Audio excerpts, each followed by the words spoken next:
My name is Cathy, and if you've ever felt like the invisible one in your own family, you'll understand the ache that has followed me for as long as I can remember.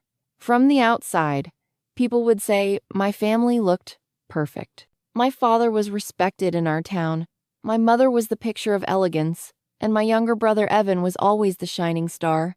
Teachers praised him, neighbors adored him, and my parents worshipped him. And then there was me, quiet Cathy, ordinary Cathy, the girl who studied hard, kept her head down, and dreamed of something more than the little box they kept me in.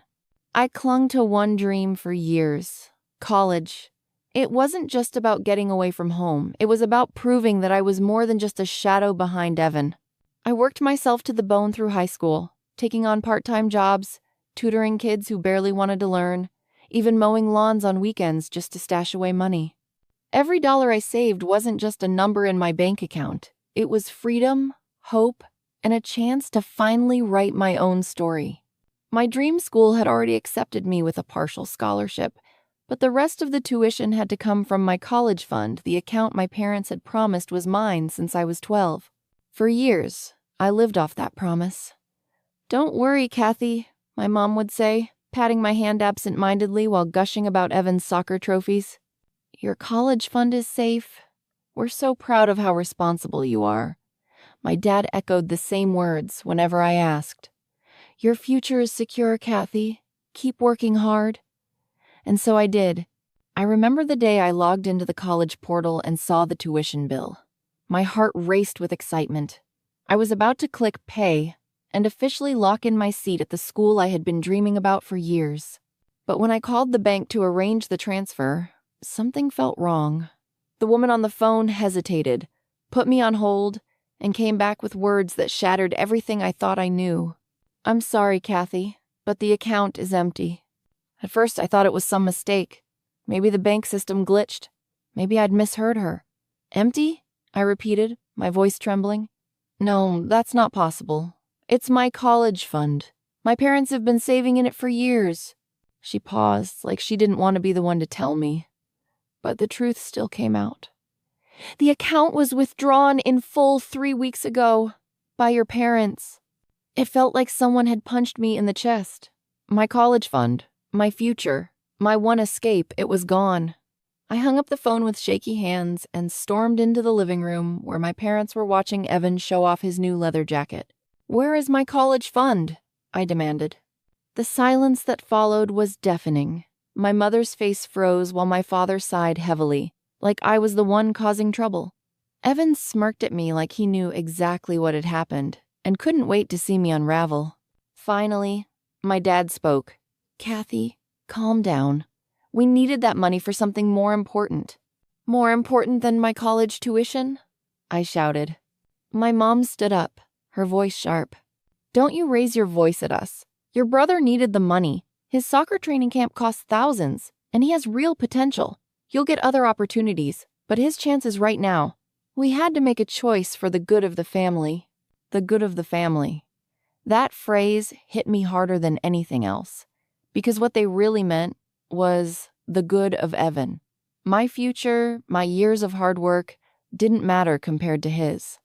I wanted to scream, cry, throw something, but I didn't.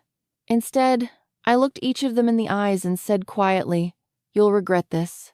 From that moment on, something inside me hardened. The old Cathy, the one who believed my parents' promises, who accepted being invisible, she was gone. If they wanted to gamble my future for Evan's glory, fine, but I would make sure they lived to regret it. I started small.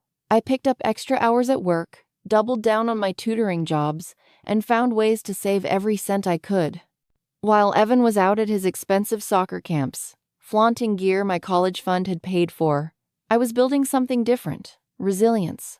Every night when I came home exhausted, I reminded myself that one day they would see who I really was. But revenge isn't always loud. Sometimes it's quiet, slow, and calculated. I didn't shout or fight with them anymore. I smiled at family dinners, nodded politely when they bragged about Evan, and secretly kept climbing my own ladder. I applied for more scholarships, hunted down grants, and leaned on the few teachers who believed in me. Then, something shifted. My writing, a skill I had honed quietly for years, started to gain recognition. I entered an essay contest, and against all odds, I won first place. The prize money was small compared to what I had lost, but it lit a spark. More contests followed, and soon I was not just winning. I was getting noticed by professors and even local newspapers.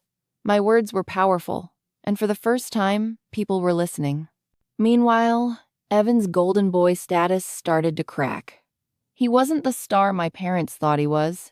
Sure, he was good at soccer, but good wasn't enough in a world full of exceptional.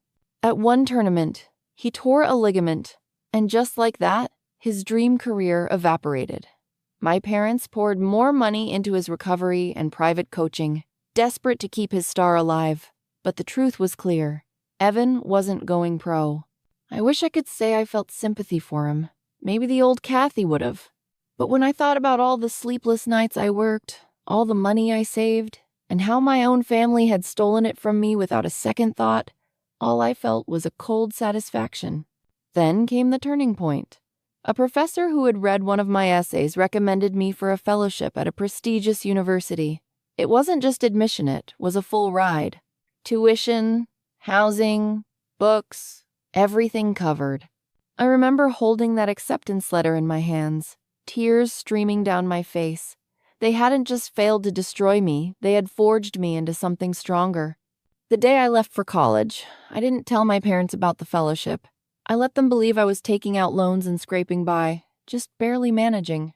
They still looked at me like a backup plan, a footnote in Evan's story. And that was fine because I knew something they didn't. My story was just beginning, and theirs was about to collapse. Evan tried to cling to the image of success, but without soccer, he was lost. He flunked out of his classes, partied too hard, and burned through money like water. My parents kept bailing him out, draining themselves financially. But no matter how much they gave, it was never enough. They whispered about debts, about selling property, about sacrifices. And all the while, I thrived. By junior year, I had published articles in major journals, landed internships with top companies, and even signed a small book deal. My name was out there, attached to achievements my parents couldn't ignore forever. And yet, I stayed quiet. Because revenge wasn't about rubbing it in their faces, it was about letting the weight of their choices crush them naturally. But the reckoning was coming. It came one evening when I returned home for a holiday break. The house felt smaller, emptier. My parents sat at the table, faces drawn with worry. Evan was slumped in the corner, his once bright eyes dulled with bitterness. "Cathy," my mom started carefully, "we need to talk." I sat down calmly, already knowing where this was going. "We're in some financial trouble," my dad admitted. "We may lose the house. Your brother's medical bills and tuition have added up." My mom leaned forward, her voice trembling. "You're doing so well now, Cathy. Maybe you could help us. Just a little." I looked at them, really looked. These were the people who stole my future to give Evan a chance he didn't deserve. These were the parents who told me my dreams weren't important enough. And now here they were, asking for my help. I smiled politely and said, "I'm sorry, but I can't. I need to focus on my own future. Maybe Evan can figure something out." The silence that followed was thick with regret. My parents finally understood what it meant to be invisible, forgotten, left behind. And for the first time in my life, I didn't feel invisible at all. But that was just the beginning. I wish I could say that walking away from them that night was easy, that the satisfaction of watching their regret filled the hole they had carved into me years ago. But the truth is, part of me still ached. Deep down, I wanted them to see me, to finally acknowledge the daughter they had overlooked. Yet, they never said sorry, not once. They only asked for help when their golden boy couldn't deliver anymore. That silence, that refusal to admit what they had done, only fueled me further. College became my kingdom. While Evan was drowning in self-pity, I was rising. Every essay I wrote sharpened my voice. Every presentation strengthened my confidence. I wasn't just a student anymore. I was becoming someone others looked up to. Professors sought me out for research projects, classmates admired me, and suddenly, I was the one being praised in rooms my parents would never enter. I even began speaking at conferences, where my words carried weight beyond anything my family had imagined. It was at one of these conferences where my life took its next turn. A publishing agent approached me after my talk. He told me my story, my resilience, and my perspective could inspire millions if I put it into a book. At first, I hesitated. Writing about my past felt raw, vulnerable, and dangerous. But then I realized something important: my story wasn't just mine. It belonged to every overlooked child, every forgotten sibling, every person told they weren't enough. So I